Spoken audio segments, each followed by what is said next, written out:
Empek-empek Palembang merupakan makanan yang paling banyak disukai semua kalangan. Dilansir dari akun TikTok @sesipalembang, video unggahan tersebut terlihat seorang tentara Amerika yang sedang mencicipi hidangan pempek Palembang. Jenis pempek yang disantap ialah pempek lenjer dan pempek adaan. Tampak tentara Amerika tersebut menikmati rasa dari pempek tersebut, apalagi dicocol dengan cuka khas Palembang.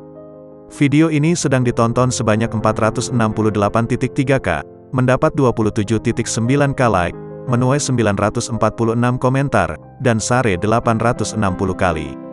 Pada dalam video tersebut memperlihatkan rombongan tentara Amerika ini beramai-ramai mendatangi sebuah kedai yang menyediakan pempek.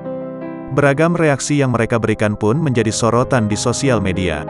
Reaksi yang mereka berikan pun sangat bagus. Mereka sangat excited sekali ketika mencicipi pempek tersebut. "Cobalah satu," kata salah satu TNI dalam bahasa Inggris. Tentara Amerika itu pun langsung mencicipi pempek lenjer yang ada di hadapannya. TNI yang ada di sana pun langsung mengingatkan kepada tentara Amerika kalau pempek enak disantap bersama cuka.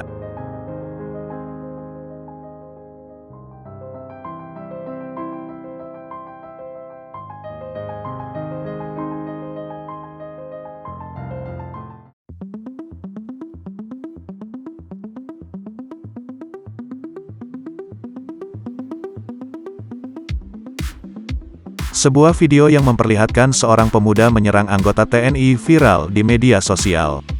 Peristiwa itu terjadi di Kabupaten Sumeneb, Madura. Dalam video berdurasi 30 detik itu terlihat satu anggota dan dua pemuda. Seorang pemuda tampak menyerang anggota TNI. Satu pemuda lainnya baru turun dari sepeda motor dan hanya melihat kejadian tersebut. Pemuda itu terus melakukan penyerangan kepada anggota TNI dengan kedua tangannya. Sementara anggota TNI terlihat berusaha menghindar dan menangkis serangan dari pemuda tersebut. Belakangan diketahui pemuda itu berinisial MIF, 23.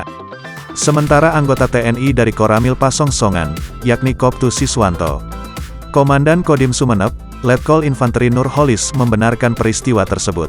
Menurutnya, pemuda dalam video itu sedang diingatkan karena dalam kondisi mabuk. MIF kemudian ditangkap dan kemudian dibawa ke Polsek Pasongsongan. Setelah sadar dari mabuknya, pemuda itu lalu meminta maaf. "Karena pelakunya sudah meminta maaf, maka kami maafkan dan masalah itu kami anggap clear," terangnya.